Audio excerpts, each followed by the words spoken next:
بسم الله الرحمن الرحيم. الحمد لله الذي أبدع نظام الوجود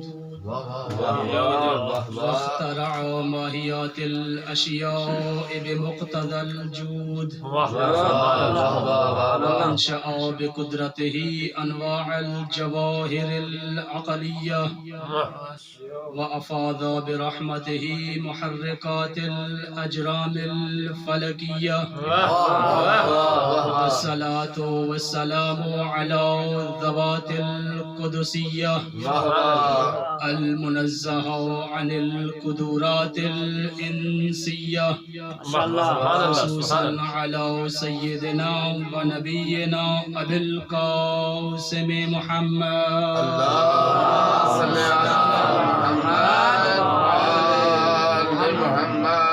وعلى أعدائه اللعنة الأبدية. أما بعد فقد قال الله تبارك وتعالى في كلامه السرمدية: بسم الله الرحمن الرحيم. إنما وليكم الله ورسوله والذين آمنوا الذين يقيمون الصلاة ويؤتون الزكاة وهم راكعون. صلوات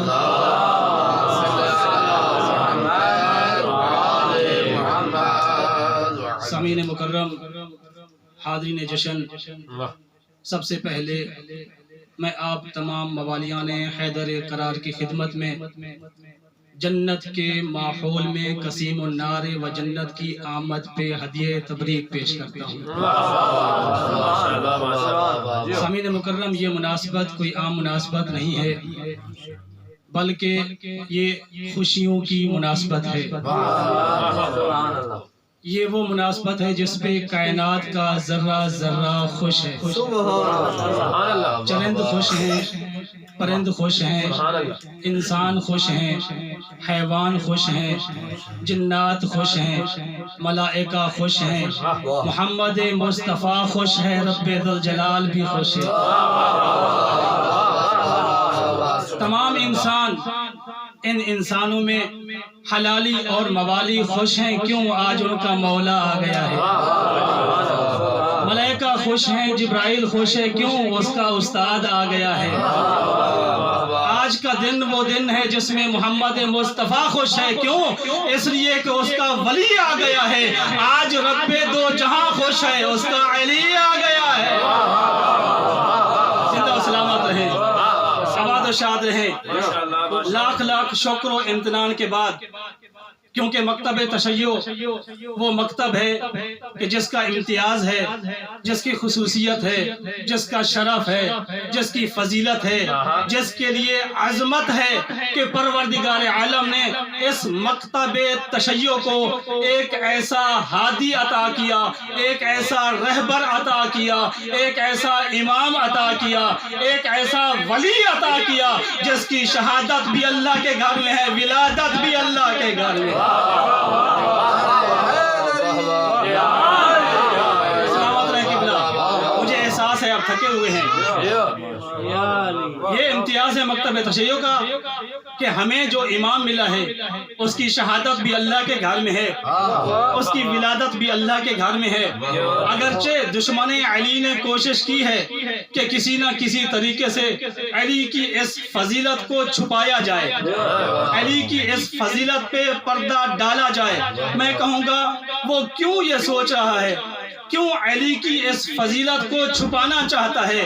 کیوں اس پہ پردہ ڈالنا چاہتا ہے؟ ارے حقیقت واضح ہے، کعبہ میں پیدا ہونا کوئی عام بات نہیں ہے۔ کعبہ میں پیدا ہونا شرف کا سبب ہے، کعبہ میں پیدا ہونا عظمت کا سبب ہے، کعبہ میں پیدا ہونا فضیلت ہے۔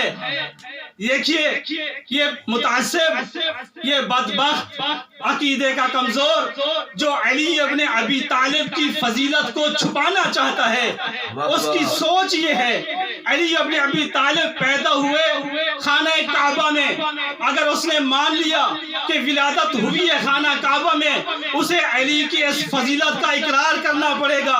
میں کہتا ہوں اے بدبخت، معرفت کی نگاہ سے دیکھ، کون کہتا ہے اگر علی ابن ابی طالب خانہ کعبہ میں پیدا ہوئے، کون کہتا ہے یہ علی ابن ابی طالب کے لیے فضیلت ہے؟ منبر کی عظمت کی قسم، علی نے کعبہ میں پیدا ہو کے خود کعبہ کو فضیلت دی ہے۔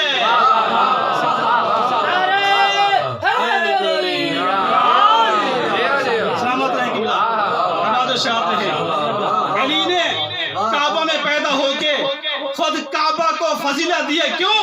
اس لیے کہ ہمیشہ افضل مفضول کو فضیلت دیتا ہے، کبھی بھی مفضول افضل کو فضیلت نہیں دیتا۔ تم کیا سمجھتے ہو؟ علی ابن ابی طالب کعبہ میں پیدا ہوئے، علی کے لیے فضیلت ہے۔ یاد رکھنا، فضیلت کا معیار اس ناسبی کا تعصب نہیں، فضیلت کا معیار اس متعصب کا انکار نہیں۔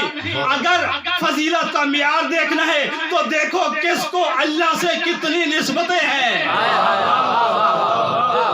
کعبہ افضل ہے یا علی افضل ہے؟ نسبتوں کا اندازہ کر لو اور دیکھو کس کی نسبت اللہ سے زیادہ ہے۔ جس کی نسبت زیادہ، اس کی عظمت زیادہ، اس کا شرف زیادہ، اس کی فضیلت زیادہ۔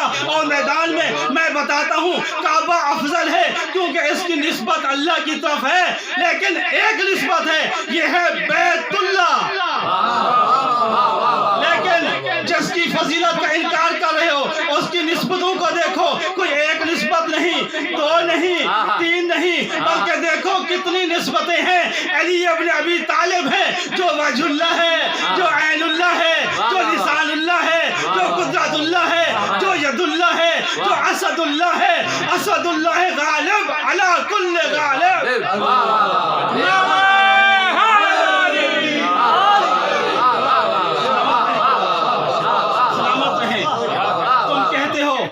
علی ابن ابی طالب کعبہ میں پیدا ہوئے، علی کے لیے فضیلت ہے۔ کبھی جا کر کعبہ سے تو پوچھو علی کے آنے سے پہلے اس کعبہ کی کیا حالت تھی؟ بتوں کا ہجوم تھا، کعبہ کی سانسیں دبی ہوئی تھی، دبی ہوئی سانسوں سے صدیوں سے یہ کعبہ پکار پکار کے کہہ رہا تھا کہاں ہے وہ جس نے آدم کی توبہ قبول کرائی؟ کہاں ہے وہ جس نے نوح کی کشتی کو نجات دلائی؟ کہاں ہے وہ جس نے موسیٰ کو ہیبت دلائی؟ کہاں ہے وہ جس نے عیسیٰ کو حیات کا راز بتایا؟ کہاں ہے وہ جس نے مچھلی کے پیٹ میں یونس کو دلاسا دلایا؟ کہاں ہے وہ جس نے آگے نمرود سے ابراہیم کو بچایا؟ کہاں ہے وہ جس نے چھری کے نیچے سے اسماعیل کو بچایا؟ کہاں ہے وہ جس نے جنگ احد میں رحمت للعالمین کو بچایا؟ ارے کعبہ پکار پکار کے کہہ رہا تھا میرا بت شکن کہاں ہے؟ کب آئے گا مجھے ان بتوں سے نجات دلائے گا؟